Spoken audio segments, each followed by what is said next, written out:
फडणवीस जी, हम स्वागत करना चाहते हैं आनंदीबेन पटेल जी का, जो गुजरात की मुख्यमंत्री हैं, हमारे साथ अब हैं। आनंदीबेन जी, बहुत बहुत धन्यवाद, आप हमारे साथ हैं। ये जो स्वच्छ भारत अभियान है, अमिताभ बच्चन जी भी हमारे साथ हैं, देवेंद्र फडणवीस भी हैं जो महाराष्ट्र के मुख्यमंत्री हैं। ये जो स्वच्छ भारत अभियान है, आपको क्या लगता है गुजरात में आप इसको कैसे आगे ले जा सकती हैं?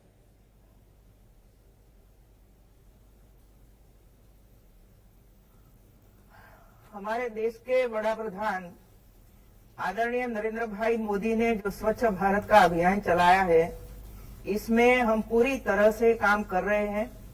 गुजरात में अच्छी तरह से काम चालू हो गया है। हम लोगों ने मुख्यमंत्री स्वच्छता निधि का भी प्रावधान कर दिया है और हर एक डिस्ट्रिक्ट में मुख्यमंत्री स्वच्छता निधि का प्रावधान हो गया है और लोग इसमें सहयोग कर रहे हैं और टॉयलेट के लिए डोनेशन दे रहे हैं। एक काम हमारा वो चला है और गांव की जो महिलाएं हैं, खास करके सरपंच महिलाएं हैं, वे लोगों ने अपने हाथ में वो काम ले लिया है और कई ऐसे डिस्ट्रिक्ट है जिसमें महिलाएं, सरपंच महिलाएं वो काम में आगे बढ़ रही है, शपथ ले रही है। और इतना ही नहीं, पूरे गांव में 100% टॉयलेट का बनाना पूरा कर दिया है। ऐसे कई स्थान है जहां हमारा काम पूरा भी होने जा रहा है और शुरू भी हुआ है। हम लोगों ने लक्ष्यांक दिया है हर एक डिस्ट्रिक्ट में हमारे कलेक्टर और डीडीओ को कि इतना ही काम, हर महीने में इतना काम आपको करना है। टॉयलेट के लिए हम 12,000 रुपया दे रहे हैं और जो स्वच्छता निधि आती है इसमें से भी कभी कभी हम सहयोग कर रहे हैं। दूसरा, समाज की ओर से और कॉर्पोरेट क्षेत्र की ओर से काफी सहयोग मिल रहा है। जहां उद्योग स्थापित हुआ है, इसके इर्द गिर्द आने वाले जितने भी गांव है, वो गांव में स्वच्छता अभियान चलता है और वो गांव के पूरे टॉयलेट वे कॉर्पोरेट क्षेत्र के हमारे जो उद्योगपति हैं वो बना रहे हैं जी। हमारे जो एनआरआई है, जो जिस गांव के एनआरआई है, वो एनआरआई अपने गांव का टॉयलेट बनाने के लिए वो संकल्प कर रहे हैं। और अभी जो दिसंबर जनवरी महीना है, ज्यादातर एनआरआई गुजरात में आते हैं, उसी समय वे अपना अभियान चलाते हैं। ऐसे करके एक पूरी तरह से अभियान हम लोगों ने शुरू किया है। दूसरा, अभी जो हमारी विधानसभा चलती थी, उसी समय हम लोग एक बिल विधानसभा में पारित किया और ये बिल में वो है कि जो स्थानिक स्वराज का चुनाव जिसको भी लड़ना है तो उसके घर पर टॉयलेट आवश्यक होगा। जो टॉयलेट नहीं होगा तो आपका फॉर्म मंजूरी नहीं होगा। ये काम हम लोगों ने पूरा कर दिया है और चुनाव लड़ने वाला सब लोग अपने घरों में टॉयलेट नहीं है तो बनाने लगे हैं। दूसरा, एक सामाजिक दायित्व भी है। जो समूह लग्न का आयोजन गुजरात में काफी पैमाने पर होता है, तो समूह लग्न में जो 200-250 हमारी बेटियों को ब्याह करवाते हैं, समाज पूरा इसमें जुड़ता है। तो मैंने ये बताया है सबको कि हमारी बेटी जहां ब्याह करके जो गांव में जाएगी, जो घर में जाएगी, वो आप ढूंढो कि वहां वो घर में उसको टॉयलेट है कि नहीं। यदि टॉयलेट नहीं है तो जो समूह लग्न का आयोजन करते हैं वो ही वहां टॉयलेट बना दे, जिसकी वजह से वहां जाने वाली कोई हमारी लड़की को, हमारी बेटी को कुछ परेशानी नहीं होनी चाहिए। ऐसे कुछ नए नए आयाम हम लोगों ने गुजरात में शुरू किया है। आनंदीबेन जी, अमिताभ बच्चन जी हमारे साथ हैं, वो भी आपसे एक सवाल पूछना चाह रहे थे। अमिताभ बच्चन जी हमारे साथ हैं, वो आपसे एक सवाल पूछना चाह रहे थे। जी, प्रणाम करता हूं आनंदीबेन। आपसे अभी हाल ही में मुलाकात हुई जब मैं गुजरात आया हुआ था और आपके बहुत से कार्यक्रमों के बारे में आपने हमें अवगत करवाया, इसके लिए मैं आपको धन्यवाद देता हूं। और आप इसमें निरंतर प्रयास कर रही हैं, आपके परिवार के सदस्य भी इसमें लगे हुए हैं, इसके लिए हम आपको धन्यवाद देते हैं। और जैसा कि मैंने आपसे कहा था, कभी भी आपको अपनी किसी भी योजना में यदि मेरे चेहरे या मेरी आवाज़ की आपको आवश्यकता पड़े तो आप मुझे बुलाइएगा, मैं अवश्य वहाँ आकर के उसमें संलग्न होऊंगा। अमित जी, बहुत बहुत मुझे आपको अभिनंदन करना है। मुझे बड़ी खुशी हुई है और मैं आपको बताना चाहती हूँ कि 2 महीने में हमारे 3-4 तालुका में टॉयलेट 100% हो जाएगा। तब मैं सोचती हूँ कि आपको उद्घाटन करने के लिए मैं बुलाऊं, जिसकी वजह से पूरे देश भर एक अच्छा मैसेज जाए। मैं अवश्य आऊंगा, आप जरूर अवश्य मुझे आमंत्रित कीजिए, ये मेरा सौभाग्य होगा। बहुत बहुत धन्यवाद आपका। आनंदीबेन जी, मैं आपसे ये भी पूछना चाहूंगा, इस साल रक्षाबंधन आपने एक अनोखे पर्व में मनाया। आपने हर एक सरपंच, विधायक, सांसद को एक राखी भेजी थी, इसकी क्या वजह थी?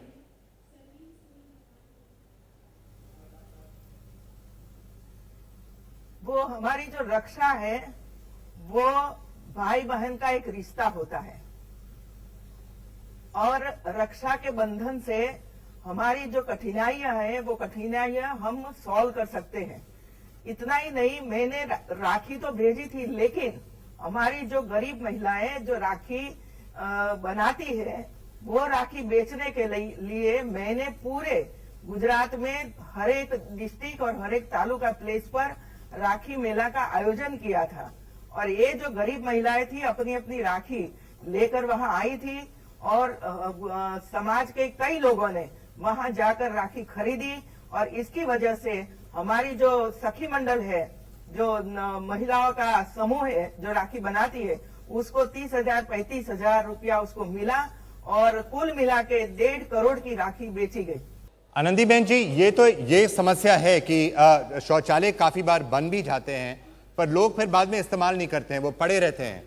तो किसी न किसी तरह लोगों को सिखाना जाना चाहिए कि उनको वो शौचालय एक बार बन जाते हैं तो उनको मेंटेन करना चाहिए और फिर इस्तेमाल करना चाहिए।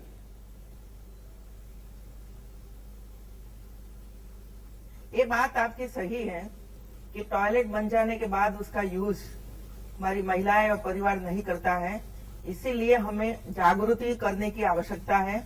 और हमारे यहाँ जो महिला सुरक्षा समितियां बनी हैं, जो डिस्ट्रिक्ट पे हैं, तालुका पे हैं, और अभी हम ग्राम लेवल में भी जो महिला सुरक्षा समितियां बना रहे हैं, वो महिला सुरक्षा समिति के द्वारा हम घर घर जाकर महिलाएं समझाएगी कि क्या आवश्यकता है, और स्वास्थ्य पर कैसी उसकी असर होती है, बच्चों पर कैसी असर होती है, और कैसे जो माखी मच्छर वगैरह फैलते हैं, इसमें से कैसे रोग वगैरह होते हैं, वो पूरी जिम्मेवारी से हमारी महिलाएं गांव गांव जाकर कर रही हैं।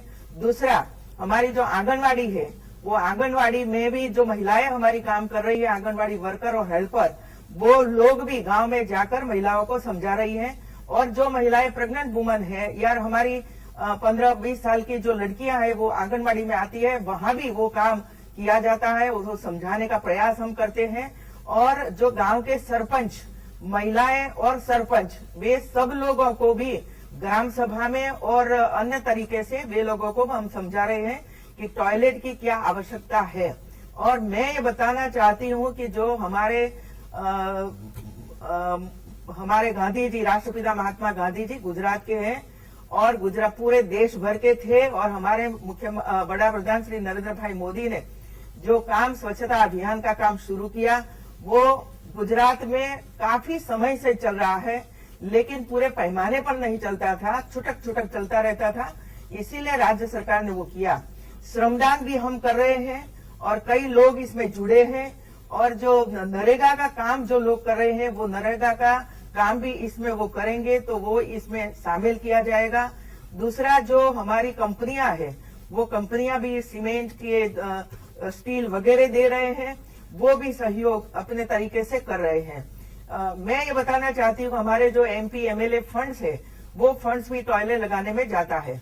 अभी मैं एक बताऊं कि हमारे जो वलसाड डिस्ट्रिक्ट में मैं जब गई, तब वहां के कलेक्टर ने टॉयलेट का एक एग्जीबिशन किया था कि अलग अलग तरीके से कैसे टॉयलेट बनाया जाता है।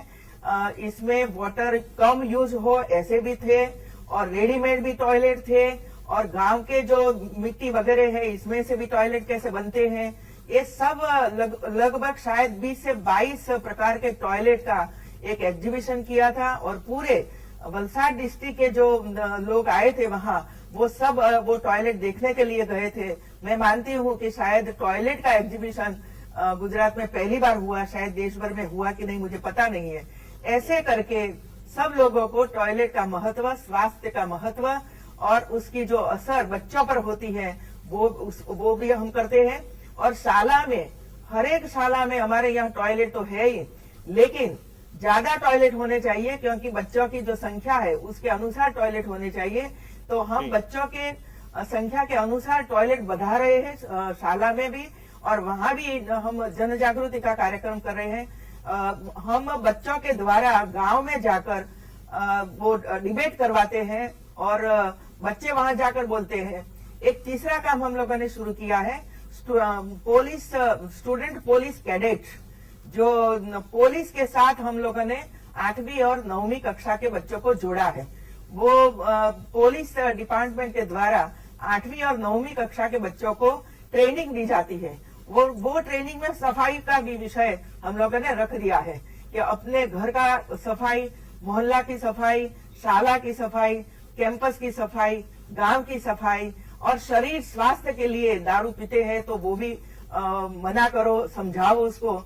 तो वो बच्चे, शायद गुजरात में 20,000 से ज्यादा बच्चे ऐसी ट्रेनिंग ले ली है, और वो बच्चे भी अपने समय पे शनिवार रविवार को गांव जाते हैं, बैठते हैं, अपने परिवार के साथ भी बैठते हैं, और परिवार में भी अपने दादा या पिता जो दारू पीते हैं तो उनको मना कर रहे हैं, उसको छुड़वा रहे हैं। ऐसे कई सारे प्रयास गुजरात में हो रहे हैं, और मैं मानती हूँ, मैंने तो ठान ली है कि अगले 3 साल में घर घर टॉयलेट हमारा पूरा हो जाएगा। ऐसे करके हम पूरा अभियान चला रहे हैं। इतना नहीं, शहरी क्षेत्रों में भी राज्य सरकार की ओर से काफी ग्रांट हम लोगों ने एनायत की है, और इसमें जो वेस्ट है, लिक्विड वेस्ट वगैरह है, वो आगे जाकर एक जगह इकट्ठा हो जाए, और इसमें से लिक्विड वेस्ट में से प्योरिफिकेशन हो, वो पानी का फिर से यूज एग्रीकल्चर में हो। वो प्लान भी हमने इम्प्लीमेंटेशन कर दिया है और आगे चल रहा है। जी अमित जी, इत्तेफाक से हम तस्वीरें देख रहे हैं, वाराणसी की तस्वीरें हैं जी। वहाँ भी हमारा ये कैंपेन चल रहा है, क्लीनाथॉन, और वहाँ कुछ ऐसी सीढ़ियाँ हैं जो लोगों ने शायद 20-30 सालों में देखी नहीं है, क्योंकि उनके ऊपर इतना सारा कचरा रखा हुआ है। ये तो अद्भुत है, काम हो गया। तो फडणवीस जी, आनंदीबेन जी, हम वाराणसी की तस्वीरें देख रहे हैं जहां हमारा एक वहां भी एक कैंपेन चल रहा है। मोदी जी ने जो स्वच्छ भारत का अभियान सामने लिया है, तो उन्होंने क्या आप सबसे आके कहा है कि आप सब जितने भी मुख्यमंत्री हैं इसमें आपको जो भी करना है करना चाहिए और सेंटर भी मदद करेगी? मोदी जी ने क्या कहा था इसके बारे में आपसे? देवेंद्र जी, अगर शायद पहले आप कहें, मोदी जी ने क्या कहा था इसके बारे में आपसे? नहीं, मोदी जी ने तो कहा। सॉरी आनंदीबेन, आप ही बोल दीजिए। देखिए, मोदी जी ने तो पूरे देश को आह्वान किया हुआ है। मोदी जी ने पूरे देश को आह्वान किया हुआ है, और मैं ये मानता हूं कि हमारी जिम्मेदारी है।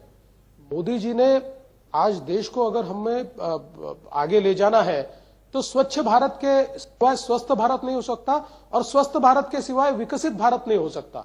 और इसलिए ये जो संकल्पना मोदी जी ने रखी है, मैं ऐसा मानता हूं कि गांधी जी के बाद इस देश में इस प्रकार की संकल्पना रखने वाले एक प्रधानमंत्री हमको मिले हैं। हमारे मुख्यमंत्री के तौर पर ये हमारी जिम्मेदारी है कि हम इसको समझें और अपनी ओर से पूरी ताकत लगाकर इस अभियान को हम सफल बनाएं, क्योंकि ये अभियान व्यक्ति का नहीं है, ये मोदी जी का अभियान नहीं है, ये भारत का अभियान है, ये 125 करोड़ भारतीयों का अभियान है। महाराष्ट्र में बसने वाले 11 करोड़ 20 लाख लोगों का ये अभियान है, ऐसा मैं मानता हूं, और निश्चित रूप से हम उसको सफल बनाएंगे।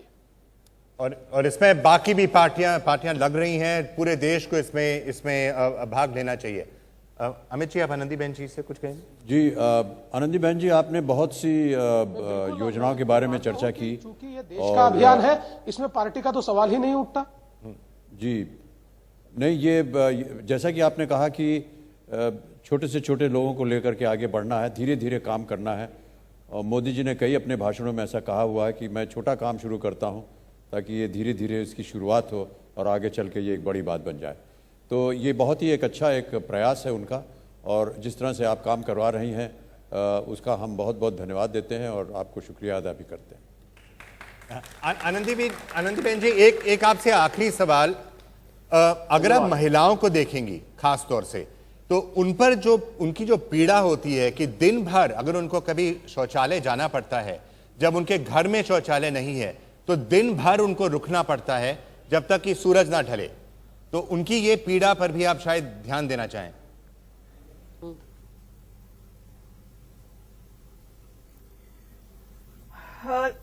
जो महिलाओं की पीड़ा है वो मेरी भी पीड़ा है, क्योंकि मैं गांव में से आई हूँ और गांव में काम करते करते आई हूँ और वो पीड़ा मैंने भी सहन की है। इसीलिए जब मुझे ये मौका मिला है गुजरात के मुख्यमंत्री के नाते से, तो मेरा ये दायित्व बनता है कि हमारी महिलाएं वो कलंक में से मुक्त हो जाए। और मैं भी देखती हूँ, आज भी देखती हूँ कि जब हम गांव में से पसार होते हैं तब रात को 8 बजे या 9 बजे महिलाएं हाथ में लोटा लेकर बाहर जाती हैं, और एक प्रेग्नेंट वुमन को क्या परेशानी होती होगी वो तो सिर्फ प्रेग्नेंट वुमन ही जानती है और मेरे जैसे कई महिलाएं जानती हैं। इसीलिए मैं आह्वान करती हूँ हमारे गुजरात के सभी परिवारों को, सभी पुरुषों को, कि आप इसमें अग्रिम आगे आइए और टॉयलेट बनाने के लिए प्रयास कीजिए, क्योंकि जो टॉयलेट नहीं होगा तो महिलाओं को काफी परेशानी, कैंसर जैसी परेशानी होगी। बच्चों को सबसे पहले बच्चों इसमें भोग बनेंगे, और जो काम गांव में होने वाला है वो काम गांव वालों ने ही करना चाहिए, और हम उसको सहयोग कर रहे हैं। हमारा दायित्व है, और जब तक हमारी हैबिट नहीं होगी, स्वच्छता की हैबिट नहीं होगी, छोटे छोटे काम हैं जो स्कूल में बच्चे जाते हैं लेकिन भोजन के समय पे घर पर या स्कूल में भोजन के समय पर हाथ नहीं धोते हैं, तो वो हम उसको हैबिट डालने का प्रयास कर रहे हैं। और पूरे राज्य के जितनी भी स्कूल्स, प्राइमरी स्कूल्स और आंगनबाड़ी के हैं बच्चे, वे लोगों को जब भोजन करने के लिए हम बैठाते हैं उसी समय उसका हाथ साबुन से धोए और उसको टॉयलेट वगैरह हम दे रहे हैं, क्योंकि हम हैबिट जब तक नहीं होगी तब तक वो हमारा कार्यक्रम सफल नहीं होगा। इसीलिए प्रयास हम कर रहे हैं। महिलाओं को भी मैं बार बार बताती हूँ कि आप घर में जो कूड़ा कचरा बाहर फेंकते हो वो आप कूड़ा कचरा बाहर नहीं फेंकोगे और घर में वो इकट्ठा करोगे तो नगर पालिका में से या कॉर्पोरेशन में कोई लारी आएगी, इसमें आप एक कूड़ा कचरा डाल दो तो 50% काम हमारा स्वच्छता का हो जाएगा। ऐसे करके महिलाओं को भी हम समझा रहे हैं, और महिलाएं खास करके महिलाएं वो काम में लगी है, उसकी मुझे काफी अच्छी खुशी है, गौरव भी है। और मैंने आगे बताया कि अगले 3 साल में हम लोग घर घर टॉयलेट 100% बनाएंगे, ऐसा मैं आपको वादा करती हूँ, और इसमें मैं काफी समय से लगी हूँ। बहुत बहुत धन्यवाद आपका। ठीक है आनंदीबेन जी, आप हमारे साथ ही, बहुत बहुत धन्यवाद आपका। Thank you. बहुत बहुत धन्यवाद।